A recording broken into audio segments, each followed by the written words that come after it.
Welcome to this quick guide about which upgrades and abilities you should spend your hard-earned gold on in Like a Dragon Pirate Yakuza in Hawaii. There are some minor spoilers for mechanics in the early game story dead ahead, but you're not worried about that. So let's shove off into the deep blue sea of good tips.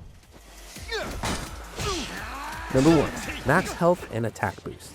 This may seem simple, but these two stats are the most important in the game. Boosting Majima's base attack will improve every other attack focus unlocked for the rest of your playthrough, and upgrading max health allows you to make mistakes in a fight and recompose yourself without having to see a game over screen. It's only 300 gold total to unlock the first 3 slots in both health and attack categories, so don't just do the tutorial upgrades in the very beginning of the game and forget about them. Comb the beach of Rich Island for items, and as soon as the shop unlocks, sell everything you have, including the food Noah showed you how to cook. This should give you more than enough gold for multiple upgrades in the very early game. To give a little perspective, we finished the campaign with 2 points into max health boost plus and 3 points in attack boost plus, but if you really want to breeze through, you can unlock the extreme boost categories, which have 10 additional upgrades. Number 2, knockdown evasion. On Rich Island, after you go to the shop, but before you head to the pirate ship, there's one more unlock you're going to want, and that's knockdown evasion. This ability allows you to cancel Majima's very long and painfully drawn out knockdown animations by hitting the evade button just before you hit the ground. Knockdown evasion will keep you from getting stun locked to death, and overall is just crucial for keeping your momentum and your sanity in a fight. You likely won't have enough money to get it right away, especially if you went in hard on max health and attack like we just recommended. So here's what to do. Head down to the beach, jump into the ocean, and just grab a few fish. Cook up a bunch of fish toss hot pot bento and sell it at the market. You can also plant potatoes, herbs, or onions to do the same thing. You only need to do this once or twice because there aren't that many unlocks early on, and once you leave Rich Island, there are much better ways to earn gold. Number 3, Mad Dog Trick Chomp. When using the Mad Dog style, Chomp allows you to hold down and charge your heavy attack, which then unleashes a powerful lunge with your dagger that does a solid amount of damage. It looks incredibly cool as a finisher, but you can also use it to close a gap and open into a combo. Upgrade it when you can and use it a lot. You should have some leftover money before you leave Rich Island to unlock this ability and the next skill we recommend.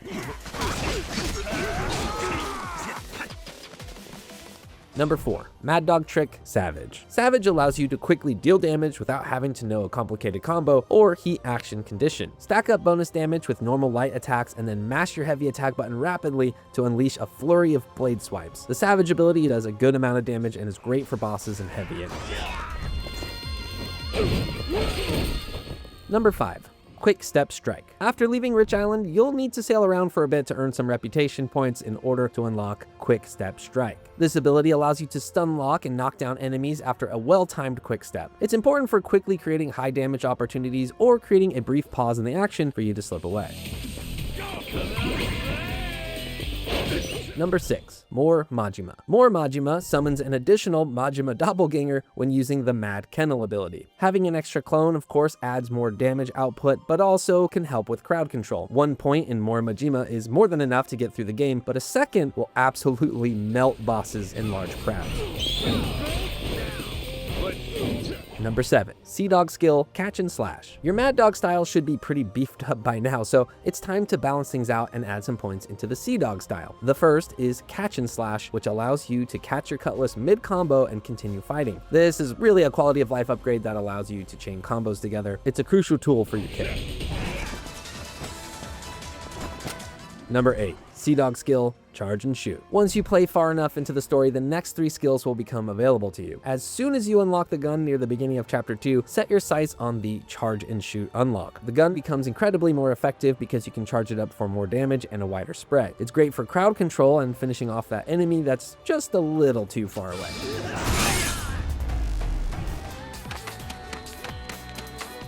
Number 9, Sea Dog skill, Heave-Ho. Another good ability for crowd control is the Sea Dog skill, Heave-Ho, which increases the range of your cutlass boomerang, allowing you to charge from further away and giving the swords a better chance to hit more enemies on the way back.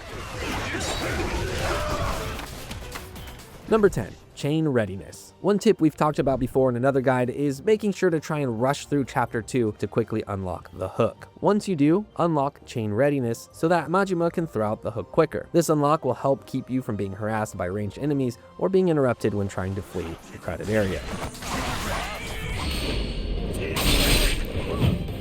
Number 11. Essence of the Mad Dog Maul. In addition to having a full heat meter, every heat action in Pirate Yakuza has a specific set of conditions in order to activate. Each one is going to be flashy and do a lot of damage, but some are so conditional that they might not see much use at all. So for this guide, we're going to recommend unlocking at least 2 basic heat actions that are simple to set up and will get a lot of use. For Mad Dog style, we recommend the Essence of the Mad Dog Maul heat action, which only requires you stand next to 3 enemies while your health is low in order to trigger the move. It's a really fast way to take out 3 enemies and turn the tide of combat in your favor.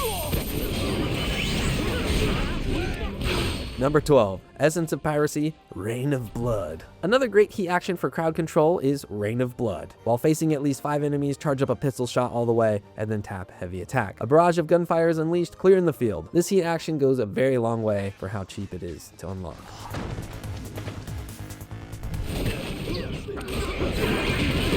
Number 13, Essence of Howling Shadows. Once you get bored of heat actions like the Mad Dog Maul and Rain of Blood, then start unlocking the more expensive ones. Essence of Howling Shadows requires the More Majima upgrade to be maxed out as a prerequisite to be unlocked, and it uses a full madness gauge in addition to a full heat gauge. If you're looking for the most lethal heat action to dump resources into, this is the one. Number 14. Perfect Guard. Once you get to Pirate Rank 2, you'll want to unlock Perfect Guard. It's a boilerplate parry you can use by timing your block perfectly, but if you can dial it in, it really helps out in a tough fight by interrupting an aggressive enemy or simply deflating an incoming guard-breaking attack. Later on, you can upgrade this with Perfect Guard Counter. Number 15. Ship upgrades. Early on, ship durability and boosts are the best unlocks because as enemy ships get stronger, you will have to outlast them. As an aside, having more boosts will also help you get across the open world more quickly. But as far as ship combat goes, once you're good at surviving, then you can work on upgrading your cannons to defeat enemies quicker. Silver and gold cannon upgrades are just fine, but the real damage is going to come from specialized cannons. We like the energy cannon best because it fires high velocity rounds multiple times, which can do massive damage to a single ship, or quickly smoke and auto-target multiple smaller ones.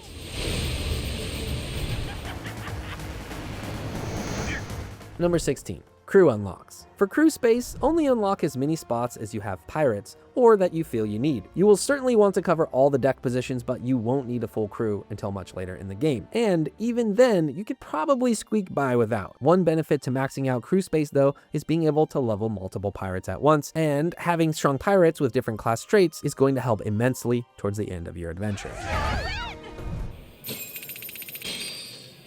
Looks great. Number 17, No Reservations. In the Shared Abilities tab, there is an unlock called No Reservations, which allows Majima to eat as much as he wants at restaurants even if his health is full. A seemingly useless unlock at first glance, but No Reservations is beneficial because there are a bunch of challenges that involve eating every item on a restaurant's menu. Doing so will net you 1,000 points in reputation per restaurant, which you can use on future unlocks. Pretty clever. Alright, that should cover everything you need to know about approaching upgrades and unlocks in Like a Dragon, Pirate Yakuza in Hawaii. If you're looking for better ways to build up gold and reputation to spend on all the unlocks we just talked about, we have tons of great guides and suggestions up on IGN.com. We've even got one about finding Captain Beef's lost balls. They're made of gold. Anyways, thanks for watching, and we'll catch you on the next one.